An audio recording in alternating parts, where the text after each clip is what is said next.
تو اللہ کی طرف سے ظاہر ہے کہ اللہ کی مدد ہر حال میں مانگنی چاہیے۔ قرآن پاک میں بھی ہے کہ جب میں بیمار ہوتا ہوں تو وہی اللہ ہے جو مجھے شفا دیتا ہے۔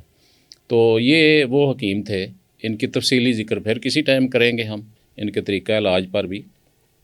اب آ جاتے ہیں یہ اپنے ڈاکٹروں کی طرف۔ جو MBBS سلسلہ ہے یہ تقریباً ساری دنیا میں چلا ہوا ہے۔ تو ہمارے ہاں انٹر کے بعد FSc جو بیالوجی سے کی جاتی ہے، پری میڈیکل، تو اس کے بعد 5 سال کا MBBS ہے، اس کے بعد ڈاکٹر بن جاتا ہے، اسے لائسنس مل جاتا ہے، اجازت مل جاتی ہے، وہ اپنی پریکٹس شروع کر دیتا ہے۔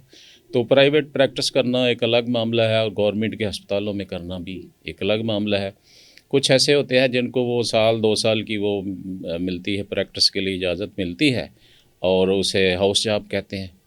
وہ ہاؤس جاب میں بھی ظاہر ہے کہ وہ عام مریضوں کو تو پتہ نہیں ہوتا کہ یہ کون سا ڈاکٹر ہے، وہ تو اسے بھی ڈاکٹر ہی سمجھتے ہیں، سیم ہے۔ اس کے بعد جب وہ ڈاکٹر اپائنٹمنٹ ہو جاتی ہے سرکاری اسپتالوں میں، اب یہ موضوع تو بہت بڑا ہے، ہم صرف سرکاری اسپتالوں کے سرکاری ڈاکٹروں کی طرف رہیں گے، صرف وہ اس میں اپنا موضوع کو محدود رکھیں گے تاکہ بات لمبی نہ ہو جائے۔ تو جو سرکاری ہسپتالوں میں ڈاکٹر اپائنٹ ہو جاتے ہیں ان کا آگے رویہ اور کردار کیا ہوتا ہے؟ تو ایک تو پتہ نہیں، جو بھی بچہ انٹر کر رہا ہوتا ہے یا اسے چھوٹا ہوتا ہے تو اس سے پوچھا جائے کہ کیا بننا چاہتے ہو، وہ اگر کہے نا میں ڈاکٹر بننا چاہتا ہوں، کیوں بننا چاہتے ہیں وہ؟ جی قوم کی خدمت کریں گے۔ قوم کی خدمت بڑا اچھا جذبہ ہے، اس سے بڑی اور کیا چیز ہو سکتی ہے؟ اور قوم کی خدمت جو ہے اس میں کوئی ضروری نہیں کہ فری کی جائے، اس میں تھوڑا بہت پیسے بھی انوالو ہونے چاہیے، اور پیسے اگر گورنمنٹ دے دے، حکومت اگر تنخواہ دے دے،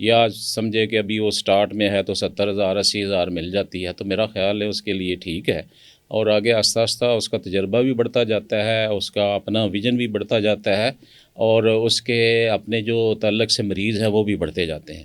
اس کے نتیجے میں اگر وہ کوئی پرائیویٹ اپنا کلینک وغیرہ بنا لیتا ہے یا اسپتال بنا لیتا ہے تو لوگ ادھر آتے ہیں، اس کو اللہ اس کا اجر دیتا ہے۔ اور یہ ایک نہیں، ہزاروں ڈاکٹر جو ہیں یہ اس کی مثال ہے کہ جو آج 5-5 ہزار فی مریض وہ چیک کرنے کی فیس لے رہے ہیں، تو وہ وہاں تک چلے جاتا ہے معاملہ، لوگ بخوشی ان کے پاس جاتے ہیں کیونکہ ان جیسا انہیں اور کوئی نہیں ملتا۔ لیکن اس سے پہلے جب یہ سرکاری ڈاکٹر ہوتے ہیں اور خاص طور پہ ینگ ڈاکٹر ہوتے ہیں تو کیا کر رہے ہیں؟ آج اگر میں بات کر رہا ہوں تو میرے جیسے ہزاروں لاکھوں لوگ یہی بات کریں گے۔ تو آج کل ہسپتال میں جائیں، گورنمنٹ اسپتال میں علاج کے لیے جائیں تو اتنے سرسری انداز میں مریض کو چیک کرتے ہیں۔ اس کی 2-3 وجوہات ہیں۔ ایک سب سے بڑی وجہ تو یہ ہے کہ مریض بہت زیادہ ہو گئے ہیں، ہر بندہ تو آج کل بیمار ہے، اور ہسپتال سرکاری بہت کم ہے، تو سرکاری اسپتال میں چونکہ پیسے نہیں لگتے تو ہر بندہ کوشش کرتا ہے، جو کھاتا پیتا ہے وہ بھی کوشش کرتا ہے کہ چلو وہاں چلا جائے۔ تو کسی کا کوئی سورس بن گیا، کسی نے کوئی ذریعے سے سفارش کر دی تو اس کو ذرا وہاں آسانی اور ہو جاتی ہے۔ لیکن اگر عام مریض بھی جاتا ہے اور وہاں جا کے چیک کرواتا ہے تو اس کے ساتھ جو سلوک ہوتا ہے وہ صحیح طریقے سے چیک نہیں کیا جاتا ہے۔ پہلے تو جہاں کوئی 20 مریضوں کے چیک کرنے کی گنجائش ہے یا 50 کی گنجائش ہے، فرض کریں ایک وہ ڈے ٹائم میں 6 گھنٹوں میں، تو وہاں 200 کی لائن لگی ہوتی ہے۔ اب اگر تو کوئی اچھے ڈاکٹر ہوں تو وہ تو ان کو 200 کو بھی ایڈجسٹ کر لیں گے، ان کو سب کو فارغ کر لیں گے اگر ان کا نقطہ نظر یہ ہو کہ ان لوگوں کو پھیرا نہ پڑے، لیکن اس کے نتیجے میں وہ ٹائم نہیں دے سکیں گے، جو یہ ان کی ایک ٹیکنیکل مجبوری ہو گئی۔ اور اگر وہ سمجھتے ہیں اس طرح کے سختی مائل ہوں تو وہ کہیں گے جی یہ تو روز کا کام ہے، یہ تو اتنے آتے ہی رہتے ہیں، تو ان کو بھگائے جتنے ہوتے ہیں 2 بجے تک ہو جائیں بس ٹھیک ہے، آؤٹ ڈور ہمارا 2 بجے ہے، 2 بجے بند کر دیں گے، 2 بجے کڑک کر کے کھڑکی بند ہو جاتی ہے، بس جی کل آنا۔ اب جس بندے کو آج تکلیف ہے، جس کے پیٹ میں درد ہے، جس کے دانت میں درد ہے، جس کی کوئی دل میں درد ہے، وہ آ رہا ہے، وہ چیک کروانے کے لیے آ رہا ہے، آؤٹ ڈور میں ہی آنا ہے، اس نے اور کہاں جانا ہے؟ وہ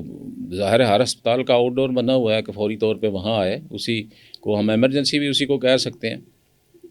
تو وہ اس کو کہا جائے کہ کل آنا، یہ کوئی کنسیپٹ ہے؟